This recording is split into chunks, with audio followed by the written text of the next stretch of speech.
Daniel, we're hearing that this is a political trial from Mr. Navalny's supporters.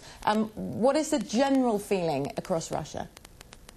I don't think you can generalise about the feeling across Russia, not least of all because most people here get their news from state-controlled television, and Alexei Navalny doesn't really get access to the airways of state-controlled television, and what access they get is obviously carefully tailored by those who present those news bulletins.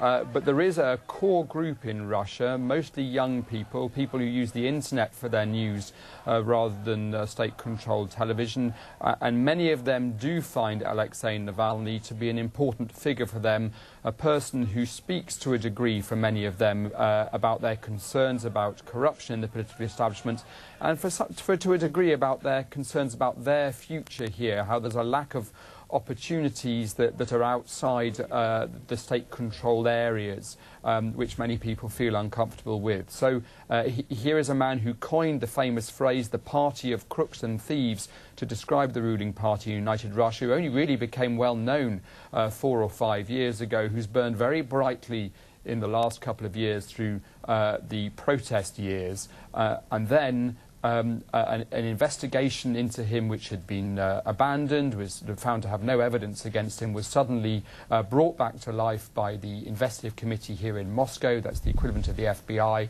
Suddenly he was being questioned again about these allegations he'd been effectively cleared of and put on trial, and that is why he and many of his supporters believe that this was a politically motivated prosecution, and they say that the evidence against him was effectively manufactured and that he has only been put on trial because the government think he's a threat.